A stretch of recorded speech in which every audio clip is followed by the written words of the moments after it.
അസ്സലാമു അലൈക്കും വറഹ്മത്തുള്ളാഹി. പ്രിയമുള്ളവരെ, കഅബ കണ്ടവർക്കും കാണാൻ ആഗ്രഹിക്കുന്നവർക്കും മനസ്സിന് വല്ലാത്ത കുളിർമ നൽകുന്ന ഒരു മനോഹരമായ കഅബ പറഞ്ഞ കഥയാണ് നമ്മൾ ഇന്ന് പറയുന്നത്. കാലങ്ങളുടെയും യുഗങ്ങളുടെയും ആയിരക്കണക്കിന് കഥകൾ എൻ്റെ കറുത്ത പുതപ്പിനുള്ളിൽ ഉറങ്ങിക്കിടപ്പുണ്ട്. ചുട്ടുപൊള്ളുന്ന മക്കയുടെ മണലാരണ്യത്തിൽ സ്വർണ്ണ നിറമുള്ള വെയിലേറ്റും മരുഭൂമിയിലെ തണുത്ത കാറ്റേറ്റും നിൽക്കുമ്പോൾ ഞാൻ വെറുമൊരു കരിങ്കൽ നിർമ്മിതിയല്ലെന്ന് എനിക്ക് നന്നായി അറിയാം.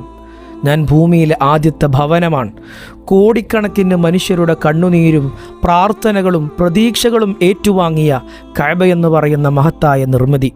ഒരു പക്ഷേ ഭൂമിയിൽ എന്നെപ്പോലെ മനുഷ്യരുടെ ഹൃദയമുടിപ്പുകൾ ഇത്രത്തോളം കേട്ട മറ്റൊരു അസ്തിത്വമുണ്ടാവുകയില്ല. ജീവനില്ലാത്ത കല്ലുകൾക്ക് കഥ പറയാൻ കഴിയുമായിരുന്നെങ്കിൽ ആകാശത്തോളം ഉയരത്തിൽ ഞാൻ മനുഷ്യരുടെ സങ്കടങ്ങളും സന്തോഷങ്ങളും വിളിച്ചു പറയുമായിരുന്നു. എൻ്റെ ഓർമ്മകൾക്ക് പ്രപഞ്ചത്തോളം പഴക്കമുണ്ട്. മരുഭൂമിയിലെ ആരുമില്ലാത്ത ഏകാന്തതയിൽ ഞാൻ ജനിച്ച ആ കാലം എനിക്കിപ്പോഴും ഓർമ്മയുണ്ട്. ഇബ്രാഹിം നബിയുടെയും മകൻ ഇസ്മായിൽ നബിയുടെയും വിയർപ്പ് കണങ്ങളാണ് പിന്നീട് എനിക്ക് ആദ്യമായി ജീവൻ നൽകിയത്. പിതാവും പുത്രനും ചേർന്ന് പടുത്തുയർത്തിയ ഓരോ കല്ലിലും പടച്ചവനോടുള്ള അടങ്ങാത്ത പ്രണയമുണ്ടായിരുന്നു.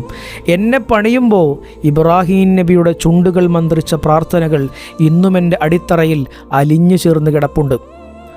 ആകാശത്ത് നിന്ന് വന്ന ഹജറുൽ അസ്വദ് എന്നിൽ പതിച്ചപ്പോൾ ഞാനൊരു സ്വർഗീയ സാന്നിധ്യമായി മാറി.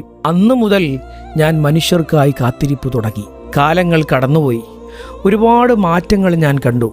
എൻ്റെ ഉള്ളിൽ വിഗ്രഹങ്ങൾ നിറഞ്ഞ ആ ഇരുണ്ട കാലഘട്ടത്തിൽ ഞാൻ നിശബ്ദമായി കരയുകയായിരുന്നു.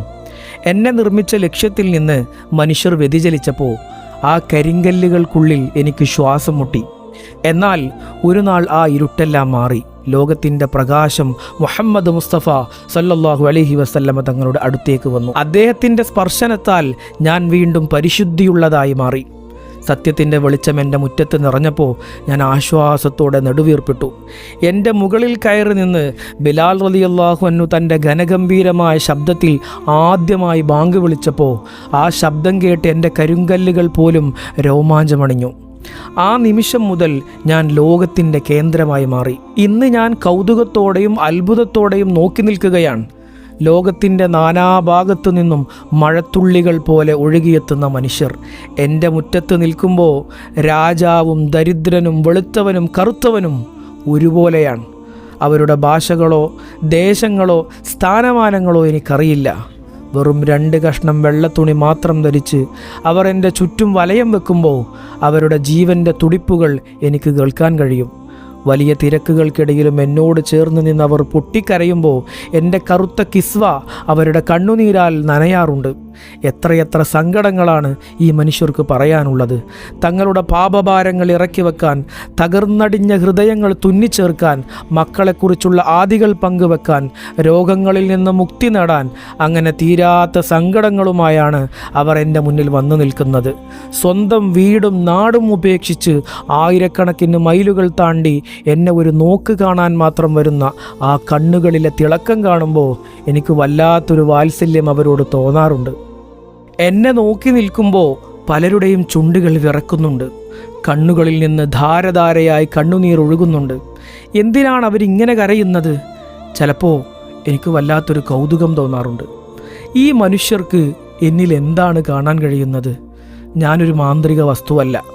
ജീവനില്ലാത്ത വെറുമൊരു കരിങ്കല്ലിൻ്റെ വീട് മാത്രമാണ്. എനിക്കവർക്ക് ഒന്നും നൽകാനോ അവരിൽ നിന്നൊന്നും സ്വീകരിക്കാനോ എനിക്ക് കഴിയില്ല. എന്നാൽ അവർ എന്നിലേക്ക് നോക്കുമ്പോൾ അവരുടെ കണ്ണുകളിൽ കാണുന്ന ആ വെളിച്ചം അത് എന്നോടുള്ള ആരാധനയല്ല, മറിച്ച് എന്നെ പടച്ചവനോടുള്ള അവരുടെ അടങ്ങാത്ത പ്രണയമാണ്. അദൃശ്യനായ സൃഷ്ടാവിനെ അവർ എന്നിലൂടെ അനുഭവിക്കുകയാണ്. ഞാൻ വെറുമൊരു പ്രതീകം മാത്രമാണ്. അവരുടെ പ്രാർത്ഥനകൾ ആകാശത്തേക്ക് ഉയർത്താനുള്ള ഒരു വാതിൽ. ഭൂമിയിലെ മാലാഖമാരെ പോലെ പ്രാർത്ഥനകൾ ഉരുവിട്ട് അവർ എൻ്റെ ചുറ്റും ഒരു കടൽ പോലെ ഇരമ്പുമ്പോൾ ഞാനൊരു സ്വർഗമായി മാറുന്നു. ആ നിമിഷങ്ങളിൽ ഞാനൊരു കല്ലല്ല, മനുഷ്യരുടെ പ്രതീക്ഷകളുടെയും ആശ്വാസത്തിൻ്റെയും ജീവിക്കുന്ന ഹൃദയമാണ്. നൂറ്റാണ്ടുകളായി ഞാനിവിടെ നിൽക്കുന്നുണ്ട്. പ്രളയങ്ങൾ എന്നെ മുക്കിയിട്ടുണ്ട്, യുദ്ധങ്ങൾ എൻ്റെ മുറ്റത്ത് നടന്നിട്ടുണ്ട്, പകർച്ചവ്യാധികൾ വന്നപ്പോൾ മനുഷ്യരില്ലാതെ ഞാൻ തീർത്തും ഏകാഗിയായിട്ടുണ്ട്. ആ ഏകാന്തതയുടെ നാളുകളിൽ എനിക്കു ചുറ്റും പറന്നിറങ്ങിയ പ്രാവുകൾ മാത്രമായിരുന്നു എൻ്റെ കൂട്ട്. അപ്പോഴൊക്കെ എൻ്റെ മുറ്റത്ത് വീണ്ടും പതിയുന്ന മനുഷ്യരുടെ കാൽപ്പാടുകൾക്കായി ഞാൻ കാത്തിരിക്കുകയായിരുന്നു. കാരണം ആ മനുഷ്യരുടെ സാന്നിധ്യമാണ് എന്നെ ജീവനുള്ളതാക്കുന്നത്. ലോകാവസാനം വരെ ഞാൻ ഇവിടെ തന്നെ നിലകൊള്ളും. ഓരോ ദിവസവും പുതിയ മുഖങ്ങൾ, പുതിയ സങ്കടങ്ങൾ, പുതിയ പ്രാർത്ഥനകൾ. എൻ്റെ കറുത്ത കിസ്വയ്ക്ക് താഴെ ഓരോ കരിങ്കല്ലിലും കോടിക്കണക്കിന് മനുഷ്യരുടെ സ്പർശനത്തിൻ്റെ ചൂടുണ്ട്. സ്നേഹത്തിൻ്റെ, കണ്ണുനീരിൻ്റെ, കാരുണ്യത്തിൻ്റെ കഥകൾ കേൾക്കാൻ എൻ്റെ കാതുകൾ ഇനിയും തുറന്നിരിക്കും. പടച്ചവൻ്റെ കാരുണ്യം തേടി വരുന്ന അവസാനത്തെ മനുഷ്യനും മടങ്ങിപ്പോകുന്നതുവരെ ഞാൻ കാത്തിരിക്കും. കാരണം ഞാൻ കഅബയാണ്, അള്ളാഹുവിൻ്റെ ഭവനം. ഭൂമിയിലെ മനുഷ്യരുടെ ശാശ്വതമായ അഭയകേന്ദ്രമാണ് ഞാൻ. അള്ളാഹു സുബ്ഹാനഹു വ തആല ആ പരിശുദ്ധ കഅബാലയത്തിനെ ചുംബിക്കാൻ നമുക്കെല്ലാവർക്കും തൗഫീഖ് നൽകട്ടെ. അസ്സലാമു അലൈക്കും വറഹ്മത്തുള്ളാഹി വബറകാതുഹു.